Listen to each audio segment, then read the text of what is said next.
ഏവർക്കും plus two business സ്റ്റഡീസിലെ രണ്ടാമത്തെ പാഠം പ്രിൻസിപ്പിൾസ് ഓഫ് മാനേജ്മെന്റിന്റെ റിവിഷൻ ക്ലാസ് അല്ലെങ്കിൽ സേ പരീക്ഷയൊക്കെ അറ്റൻഡ് ചെയ്യുന്ന കുട്ടികൾ, ഇംപ്രൂവ്മെന്റ് പരീക്ഷ എഴുതുന്ന കുട്ടികൾക്ക് വേണ്ടിയിട്ട് പ്രത്യേകമായി ഉണ്ടാക്കിയ ക്ലാസ്സിലേക്ക് സ്വാഗതം. ഓക്കെ, ഇത് നമ്മുടെ രണ്ടാമത്തെ ക്ലാസ് ആണ്. നമ്മൾ ഡിസ്കസ് ചെയ്യുന്നത് നമ്മുടെ രണ്ടാമത്തെ ചാപ്റ്റർ ആണ്. ചാപ്റ്ററിന്റെ പേരെന്താ? Principles of management. അപ്പോൾ നമ്മൾ കഴിഞ്ഞ ക്ലാസ്സിൽ, ഒന്നാമത്തെ ക്ലാസ്സിൽ മാനേജ്മെന്റ് പ്രിൻസിപ്പിൾസ് എന്താണ് എന്നും കൂടാതെ ഹെൻറി ഫയോളിന്റെ 14 മാനേജ്മെന്റ് തത്വങ്ങൾ ഏതാണ് എന്നും പഠിച്ചു കഴിഞ്ഞു. ഇനി ഈ ക്ലാസ്സിൽ നമുക്ക് പഠിക്കാനുള്ള കാര്യം ഫ്രെഡറിക് വിൻസ്ലോ ടൈലറിന്റെ സയന്റിഫിക് മാനേജ്മെന്റിനെ കുറിച്ചിട്ടാണ്. ഓക്കെ, അപ്പോ today or in this class we are discussing the second concept of plus 2 business studies chapter 2 principles of management. We are discussing the concept scientific management. നോക്കൂ മക്കളെ, നമുക്കിനി പഠിക്കേണ്ട കാര്യം ഫ്രെഡറിക് വിൻസ്ലോ ടൈലർ കൊണ്ടുവന്ന ശാസ്ത്രീയ മാനേജ്മെന്റ്, സയന്റിഫിക് മാനേജ്മെന്റ് എന്നൊരു concept ആണ്. Okay, Frederick Winslow Taylor FW Taylor was born in 1856 in USA. Was an American engineer who is known as the father of scientific management. 1856 അമേരിക്കയിലാണ് ഇദ്ദേഹം ജനിച്ചത്. Henry ഫയോളിനെ പോലെ ഇദ്ദേഹവും ഒരു എഞ്ചിനീയർ തന്നെയായിരുന്നു. ഇദ്ദേഹത്തിനെ വിളിക്കുന്ന പേര് ഫാദർ ഓഫ്, വൺ വേർഡ് ചോദിച്ചേക്കാം, ഫാദർ ഓഫ് സയന്റിഫിക് മാനേജ്മെന്റ് ആരാണ്? FW Taylor. ഓക്കെ, ഇനി ഇദ്ദേഹം സയന്റിഫിക് മാനേജ്മെന്റ് പ്രസ്ഥാനത്തിന്റെ സ്ഥാപകനാണ് ഫ്രെഡറിക് വിൻസ്ലോ ടൈലർ. 1880 മാർച്ച് 20 ജനിച്ചത്. 1915 മാർച്ച് 21 അദ്ദേഹം അന്തരിച്ചത്. ഓക്കെ, ഇനി നമുക്ക് ഇതില് ഞാൻ പറഞ്ഞു, ഒരു പ്രധാനപ്പെട്ട കാര്യങ്ങളാണ് നമ്മൾ പറഞ്ഞു പോകുന്നത്. അനാവശ്യമായ അല്ലെങ്കിൽ പരീക്ഷയ്ക്ക് ചോദിക്കാൻ സാധ്യത കുറവുള്ള കാര്യങ്ങൾ ഒരുപാട് പറയേണ്ട ആവശ്യമില്ല. ഓക്കെ, നമുക്ക് ആദ്യം തന്നെ സയന്റിഫിക് അപ്പൊ ഇത് പ്രധാനപ്പെട്ട കാര്യമാണ് സയന്റിഫിക് മാനേജ്മെന്റ്. ഞാൻ ഇദ്ദേഹത്തിന്റെ ലൈഫ് ഹിസ്റ്ററിയാണ് സ്കിപ്പ് ചെയ്ത് പോയത്, കേട്ടില്ലേ?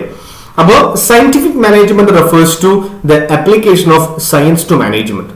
Scientific management refers to the application of science to management. ശാസ്ത്രീയ അല്ലെങ്കിൽ സയൻസിൽ പോലുള്ള, നമുക്കറിയാം ഫിസിക്സും കെമിസ്ട്രിയുടെ ഒക്കെ പ്രത്യേകത എടുത്തു കഴിഞ്ഞാൽ ഫിസിക്സിലും കെമിസ്ട്രിയിലൊക്കെ അതൊക്കെ വളരെ സിസ്റ്റമാറ്റിക് ആണ്, അതൊക്കെ സയന്റിഫിക്കലി പ്രൂവ്ഡ് ആണ്, അല്ലേ? സ്റ്റെപ്പ് ബൈ സ്റ്റെപ്പ് ആക്ടിവിറ്റീസ് ഉണ്ടായിരിക്കും.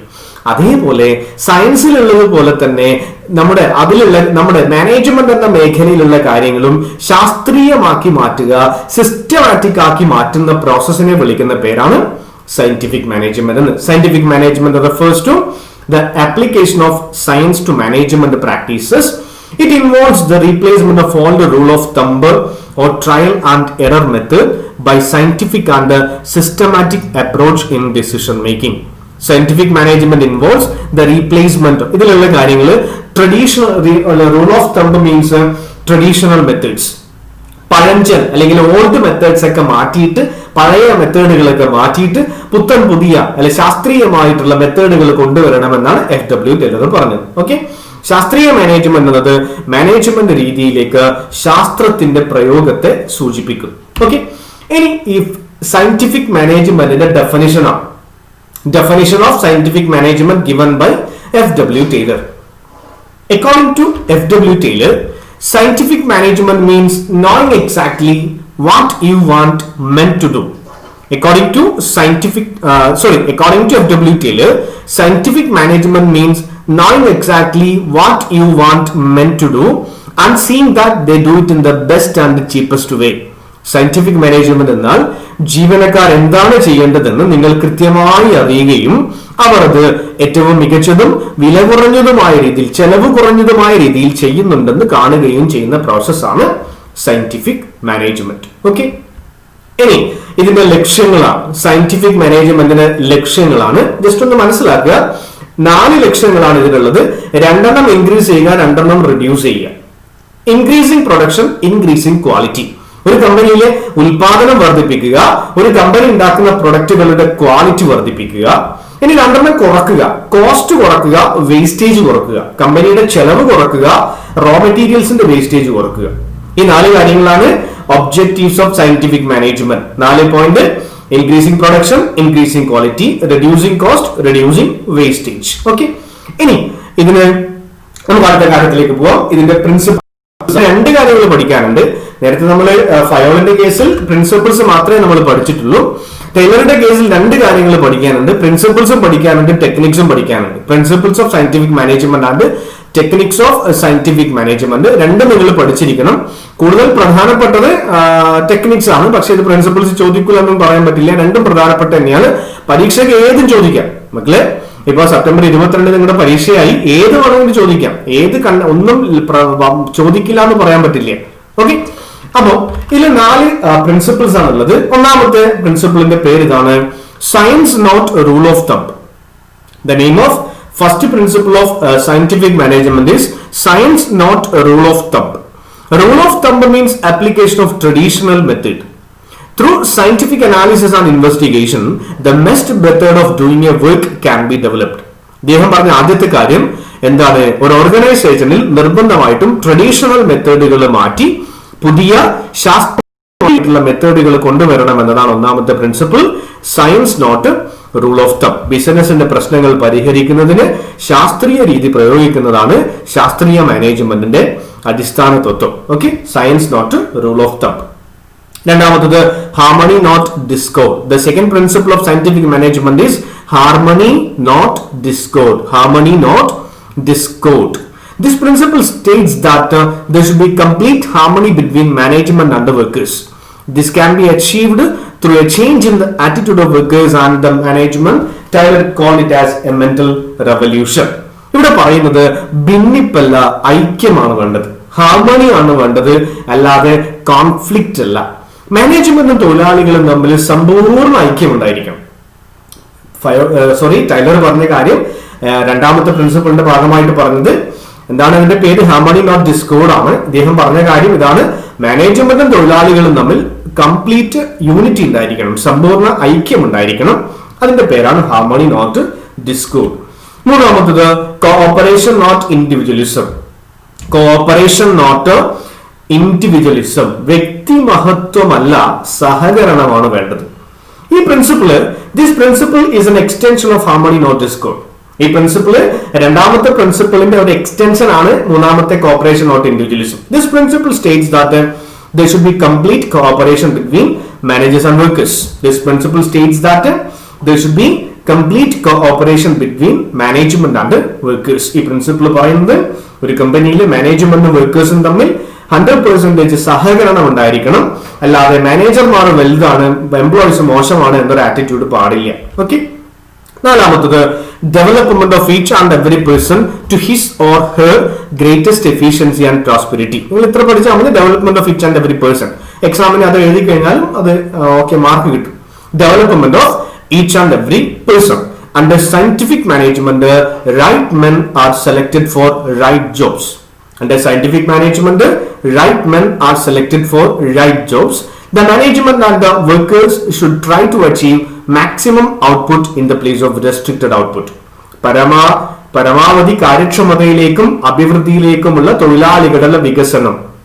ശാസ്ത്രീയ മാനേജ്മെന്റിന്റെ കീഴിൽ ശരിയായ തൊഴിലാളികളെ ശരിയായ ജോലിക്ക് നമ്മൾ സെലക്ട് ചെയ്യുന്നു. അപ്പോൾ നിർബന്ധമായിട്ടും ഒരു കമ്പനിയിലെ മാനേജ്മെന്റ് ശാസ്ത്രീയ മാനേജ്മെന്റ് ആക്കി മാറ്റണമെങ്കിൽ ആ കമ്പനിയിലെ മാനേജ്മെന്റ് അതിലെ ഓരോ തൊഴിലാളികളുടെയും ഡെവലപ്മെന്റ് ഉറപ്പാക്കണം എന്നതാണ് നാലാമത്തെ പോയിന്റ്. എന്താണ്? Development of each and every person. Okay, അപ്പോ 4 പ്രിൻസിപ്പിൾസ് നമ്മൾ പഠിച്ചു. ഇനി 4 പ്രിൻസിപ്പിൾസിന്റെ ഒരു കൺക്ലൂഷൻ ആണ് mental revolution. The basic idea behind the principle of scientific management is to change the mental attitude of the workers and the management towards each other.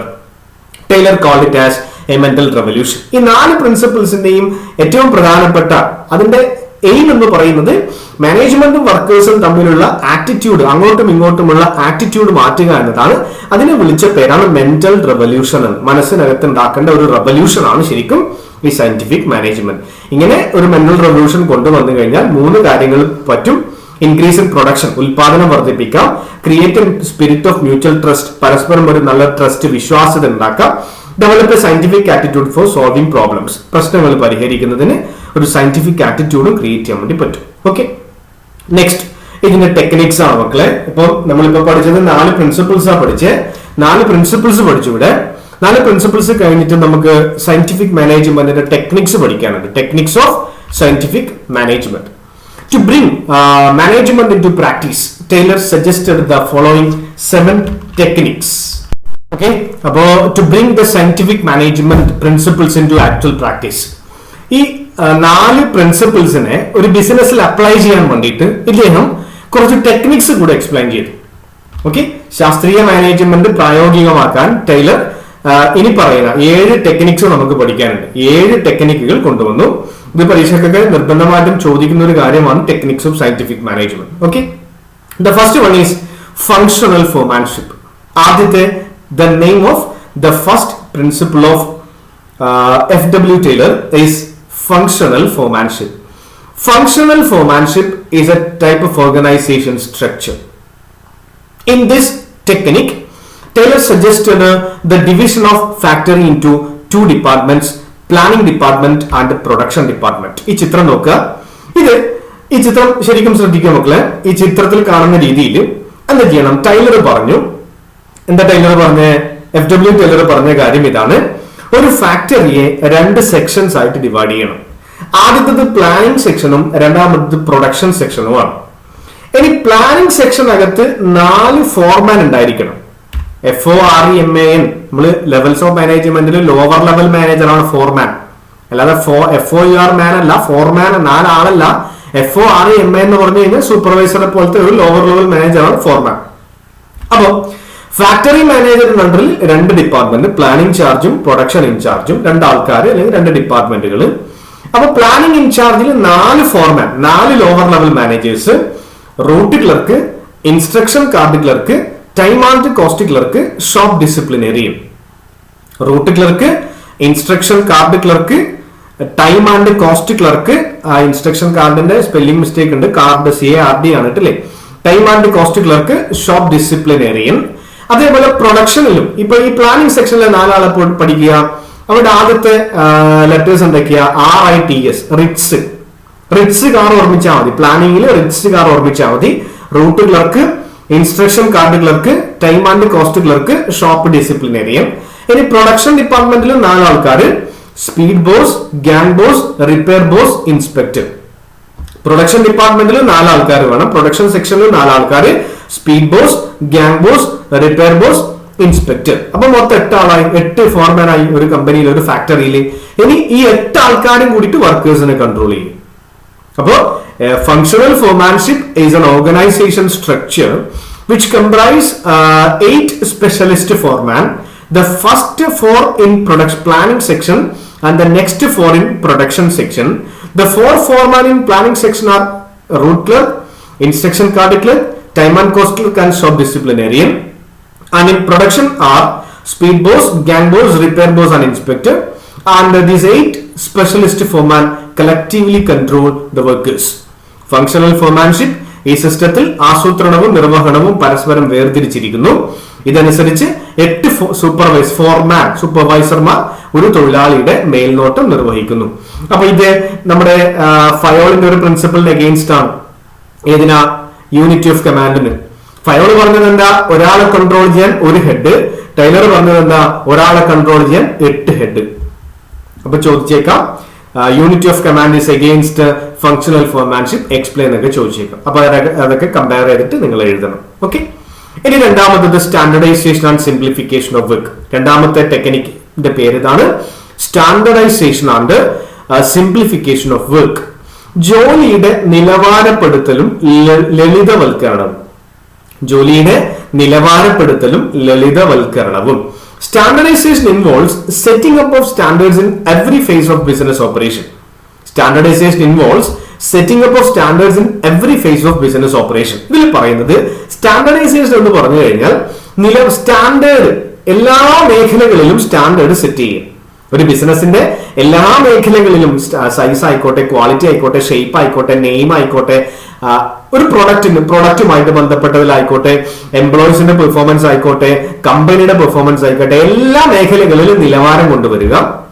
Okay, ഒരു എല്ലാ business പ്രവർത്തനങ്ങളും മാനദണ്ഡങ്ങൾക്കും ക്രമീകരിക്കുന്ന പ്രക്രിയയെ സ്റ്റാൻഡർഡൈസേഷൻ എന്ന് വിളിക്കുന്നു. ഇനി സിംപ്ലിഫിക്കേഷൻ എന്ന് പറഞ്ഞു കഴിഞ്ഞാൽ വർക്കൊക്കെ മാക്സിമം സിംപ്ലിഫൈ ചെയ്ത് കൊടുക്കുക. വർക്കേഴ്സിന് കോംപ്ലിക്കേറ്റഡ് ആയിട്ടുള്ള വർക്കിനെയൊക്കെ എളുപ്പത്തിൽ ചെയ്യാൻ വേണ്ടി പറ്റുന്ന രീതിയിൽ മാറ്റിയിട്ട് വർക്കേഴ്സിന് കൊടുക്കണം എന്നതാണ് സിംപ്ലിഫിക്കേഷൻ ഓഫ് വർക്ക്. ഓക്കെ, ഇനി മൂന്നാമത്തത് മെത്തേഡ് സ്റ്റഡി, രീതി പഠനം. Method study. The objective of method study is to find out the best way of doing a job. ഒരു ജോലി ചെയ്യാനുള്ള ഏറ്റവും നല്ല മെത്തേഡ് കണ്ടുപിടിക്കുന്ന ഒരു പഠനത്തെ വിളിക്കുന്ന പേരാണ് മെത്തേഡ് സ്റ്റഡി. നമുക്കറിയാം ഒരു ജോലി ചെയ്യാൻ ഒരുപാട് മെത്തേഡുകളുണ്ട്. അപ്പൊ മാനേജ്മെന്റ് എന്ത് ചെയ്യണം? എല്ലാ മെത്തേഡുകളും കണ്ടുപിടിച്ചിട്ട് ഏറ്റവും നല്ലത് സെലക്ട് ചെയ്യണം. അങ്ങനെ ഒരു ജോലി ചെയ്യാൻ വേണ്ടിയിട്ട്, കമ്പനിയിലെ ജോലികൾ ചെയ്യാൻ വേണ്ടിയിട്ട് ലഭ്യമായിട്ടുള്ള എല്ലാ മെത്തേഡുകളും മനസ്സിലാക്കുകയും ഏറ്റവും നല്ലത് സെലക്ട് ചെയ്യുകയും ചെയ്യുന്ന പഠനത്തെ വിളിക്കുന്ന പേരാണ് മെത്തേഡ് സ്റ്റഡി എന്ന്. ഓക്കെ, ഒരു ജോലി ചെയ്യുന്നതിനുള്ള മികച്ച മാർഗം കണ്ടെത്തുക എന്നതാണ് രീതി പഠനത്തിന്റെ ഉദ്ദേശം. അടുത്തത് മോഷൻ സ്റ്റഡിയാണ്. മോഷൻ എന്ന് പറഞ്ഞു കഴിഞ്ഞാൽ ചലനം എന്നാണ് അർത്ഥം. Movement of workers. നമുക്കറിയാം ഒരു കമ്പനിയിലെ ഫാക്ടറിക്കുള്ളിൽ വർക്കേഴ്സ് ഉണ്ടായിരിക്കും. അവർ അനാവശ്യമായിട്ട് അങ്ങോട്ടും ഇങ്ങോട്ടും ഒക്കെ നടന്നിട്ട് സമയം കളയും. അപ്പം അനാവശ്യമായിട്ട് അങ്ങോട്ടും ഇങ്ങോട്ടും നടന്ന സമയം കളയാതെ ഇല്ലാതാക്കണമെങ്കിൽ മെഷീൻസ് ഒക്കെ കൃത്യമായിട്ട് തന്നെ സെറ്റ് ചെയ്യണം. അപ്പൊ വർക്കേഴ്സിന്റെയും എംപ്ലോയീസിന്റെയും അൺനെസസറി മൂവ്മെന്റ്, അനാവശ്യമായിട്ടുള്ള ചലനങ്ങൾ നിയന്ത്രിക്കുക എന്ന ലക്ഷ്യത്തോടു കൂടി കണ്ടക്ട് ചെയ്യുന്ന പഠനത്തെ വിളിക്കുന്ന പേര് മോഷൻ സ്റ്റഡി എന്നാണ്. Motion study involves close observation of movement of workers and machines to perform a particular job. It helps to eliminate wasteful moments and to select the best method of doing a job. ചലനങ്ങളെ കുറിച്ചുള്ള പഠനത്തെ ചലന പഠനം എന്ന് സൂചിപ്പിക്കുന്നു. ജോലി കാര്യക്ഷമമായി പൂർത്തിയാക്കാൻ കുറച്ച് സമയമെടുക്കുന്ന രീതിയിൽ അനാവശ്യ ചലനങ്ങൾ ഇല്ലാതാക്കാൻ ചലന പഠനം ശ്രമിക്കുന്നു. ഓക്കെ, അടുത്തത് ടൈം സ്റ്റഡിയാണ്. ടൈം സ്റ്റഡി എന്ന് പറഞ്ഞു കഴിഞ്ഞാൽ ഒരു ജോലി പൂർത്തിയാക്കാൻ എത്ര സമയം വേണമെന്ന് കണ്ടുപിടിക്കുന്ന പഠനത്തെ വിളിക്കുന്ന പേരാണ് ടൈം സ്റ്റഡി എന്ന്. It is the determination of the time required to complete a particular task. Particular study അല്ല, പർട്ടിക്കുലർ ടാസ്ക് ആണ്.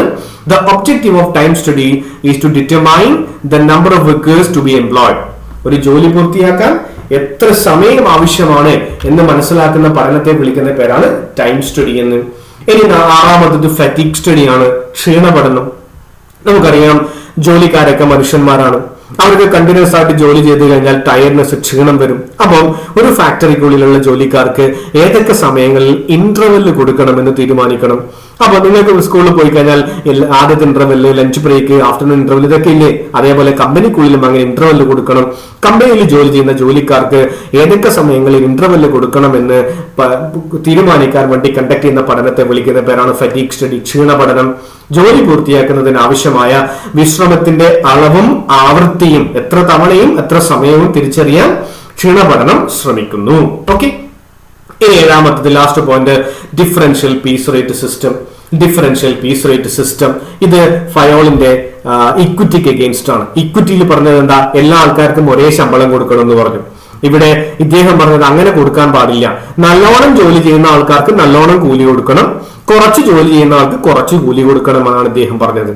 Differential piece rate system is a system of wage payment in which efficient and inefficient workers are paid at different rate. വ്യത്യസ്ത തരത്തിലുള്ള ശമ്പള വ്യവസ്ഥ. തൊഴിലാളികളെ കാര്യക്ഷമമായ തൊഴിലാളികളെന്നും കഴിവില്ലാത്തവരോ എന്നും തരംതിരിക്കാം. കാര്യക്ഷമമായ തൊഴിലാളികൾക്ക് ഉയർന്ന പ്രതിഫലം നൽകാൻ ഇദ്ദേഹം നിർദ്ദേശിച്ചു. ഓക്കെ, ഇതാണ് last technique, differential piece rate system. അപ്പൊ ഡിഫറൻഷ്യൽ പീസ് റേറ്റ് സിസ്റ്റത്തിൽ എന്താ പറഞ്ഞേ? തൊഴിലാളികളെ രണ്ടായിട്ട് തരംതിരിക്കാം. നല്ലോണം എഫിഷ്യന്റ് വർക്കേഴ്സും ഇൻഎഫിഷ്യന്റ് വർക്കേഴ്സും. എഫിഷ്യന്റ് വർക്കേഴ്സിന് കൂടുതൽ കൂലി കൊടുക്കുക, ഇൻഎഫിഷ്യന്റ് വർക്കേഴ്സിന് കുറച്ച് കൂലി കൊടുക്കുക. അവർ പ്രൊഡ്യൂസ് ചെയ്യുന്ന ഉൽപ്പന്നത്തെ പ്രൊഡക്ഷന്റെ ബേസിൽ, ഓക്കെ, അവർ ചെയ്യുന്ന ജോലിയുടെ ബേസിൽ രണ്ട് കൂലി കൊടുക്കണം എന്നതാണ് differential piece rate system. Okay, അപ്പോ ഇനി നമുക്കൊന്ന് കൺക്ലൂഡ് ചെയ്യാം. ഈ ഹെൻറി ഫയോളും FW ടൈലറും തമ്മിലുള്ള ഒരു കമ്പാരിസൺ ആണ്. ഹെൻറി ഫയോളും FW ടൈലറും തമ്മിലുള്ള ഒരു കമ്പാരിസൺ ആണ്. ഇതിന്റെ ബേസിസ് കോളത്തിൽ ഏതിന്റെ ബേസിലാണ് ഡിഫറൻസ് വന്നിരിക്കുന്നത്? ആദ്യത്തെ എംഫസിസ് ആണ്. Henry Fayol concentrated on top level management. Henry Fayol top level മാനേജ്മെന്റിനെ കുറിച്ച് പഠിച്ചു. പക്ഷേ FW Taylor lower level management. നമുക്ക് മനസ്സിലായി അദ്ദേഹത്തിന്റെ പഠനങ്ങളൊക്കെ ഫാക്ടറിക്കകത്താണ്, ലോവർ ലെവലാണ്. ഓക്കെ, ഇനി ഹെൻറി ഫയോളിന്റെ കൺസെപ്റ്റ് എന്ന് വിളിക്കുന്ന പേര് ജനറൽ തിയറി ഓഫ് അഡ്മിനിസ്ട്രേഷൻ എന്നാണ്. FW ടൈലറിന്റെ കൺസെപ്റ്റിനെ വിളിക്കുന്ന പേര് സയന്റിഫിക് മാനേജ്മെന്റ് എന്നാണ്. Next unity of command. Henry ഫയോളിന്റെ അഭിപ്രായത്തിൽ യൂണിറ്റി ഓഫ് കമാൻഡ് സ്ട്രിക്റ്റ് ആണ്. ടൈലറുടെ അഭിപ്രായത്തിൽ അത് കുഴപ്പമൊന്നുമില്ല, ഒരാൾ 8 ആളും കൺട്രോൾ ചെയ്യാം. Not considered as important by FW Taylor. Next applicability. Henry ഫയോളിന്റെ പ്രിൻസിപ്പിൾസ് ഏത് ടൈപ്പ് കമ്പനികളിലും ഏത് ടൈപ്പ് ഓർഗനൈസേഷനിലും അപ്ലൈ ചെയ്യാം. ക്ലബിൽ അപ്ലൈ ചെയ്യാം, സ്കൂളിൽ അപ്ലൈ ചെയ്യാം, കോളേജിൽ അപ്ലൈ ചെയ്യാം. പക്ഷേ ടൈലറിൻ്റെത് അങ്ങനെ എല്ലാ സ്ഥലത്തൊന്നും പറ്റില്ല. സ്കൂളിലൊന്നും ഈ ഡിഫറൻഷ്യൽ പീസ് റേറ്റ് സിസ്റ്റം അങ്ങനെയുള്ള കാര്യങ്ങളൊന്നും സ്കൂളിലൊന്നും നടക്കാൻ വേണ്ടി പറ്റില്ല ഇല്ലേ. അങ്ങനെയാണെങ്കിൽ എന്തായിരിക്കും അവസ്ഥ? നല്ലവണ്ണം ബുദ്ധിമുട്ടുള്ള വിഷയം എടുക്കുന്ന അധ്യാപകർക്ക് കൂടുതൽ ശമ്പളം കിട്ടും, എളുപ്പമുള്ള വിഷയം എടുക്കുന്നവർക്ക് കുറച്ച് ശമ്പളം കിട്ടും. അതൊന്നും സ്കൂളിലൊന്നും പറ്റില്ല. അതൊക്കെ എവിടെ പറ്റൂ? ഫാക്ടറിയിലേ പറ്റൂ. ഓക്കെ, അപ്പോൾ അതാണ് FW Taylor applies to specialised organisations only. അപ്പോ ഇത്ര പോലെ കാര്യങ്ങളാണ് രണ്ടാമത്തെ ചാപ്റ്റർ. എന്താ രണ്ടാമത്തെ ചാപ്റ്ററിന്റെ പേര്? പ്രിൻസിപ്പിൾസ് ഓഫ് മാനേജ്മെന്റിൽ 2 ക്ലാസ്സുകളിലായിട്ട് റിവിഷൻ പർപ്പസ്, സേ എക്സാം എഴുതുന്ന കുട്ടികൾ, ഇംപ്രൂവ്മെന്റ് എക്സാം എഴുതുന്ന കുട്ടികൾ, ഈ കുട്ടികൾക്ക് വേണ്ടിയിട്ടാണ് ഈ 2 ക്ലാസ്സിൽ സെക്കൻഡ് വലിയൊരു പാടാണ്. അതിനെ 2 ക്ലാസ്സുകളിലായിട്ട് റെഡ്യൂസ് ചെയ്തിരിക്കുകയാണ്. അപ്പോ കൃത്യമായിട്ട് മനസ്സിലാവാത്ത കാര്യങ്ങൾ ഇത് പഠിക്കുന്ന സമയത്ത് നിങ്ങളുടെ കയ്യിൽ നോട്ട് ഉണ്ടായിരിക്കണം. നിങ്ങളുടെ ടീച്ചേഴ്സ് അല്ലെങ്കിൽ പ്രിന്റ് എടുത്തിരിക്കുന്ന നോട്ട് നിങ്ങളുടെ കയ്യിൽ ഉണ്ടായിരിക്കണം. അത് വെച്ചുകൊണ്ട് ക്ലാസ് ഉപയോഗിച്ചുകൊണ്ട് കൃത്യമായിട്ട് പഠിക്കുക. അപ്പൊ സേ പരീക്ഷയ്ക്ക് എഴുതുന്ന കുട്ടികളാണെങ്കിൽ നന്നായിട്ട് പഠിക്കുക മക്കളെ. എന്ത് ചെയ്യുക? ഈ വരുന്ന പരീക്ഷയ്ക്ക് നല്ല മാർക്കോട് കൂടിയിട്ട് പാസ്സാവാൻ വേണ്ടിയിട്ട് ഈ റിവിഷൻ ക്ലാസ്സുകൾ 2 or 3 തവണ കണ്ട് മനസ്സിലാക്കുക. എന്തെങ്കിലും സംശയം നിങ്ങൾക്ക് തോന്നുകയാണെങ്കിൽ ചോദിക്കാൻ മടിക്കരുത്. ഒന്നുകിൽ നേരിട്ട് ചോദിക്കാം, അല്ലെങ്കിൽ താഴെ കമന്റ് ബോക്സിൽ രേഖപ്പെടുത്താം. ഓക്കെ, അപ്പോൾ ഇനി നമുക്ക് മറ്റൊരു ക്ലാസ്സിൽ വീണ്ടും കാണാം. നന്ദി, നമസ്കാരം.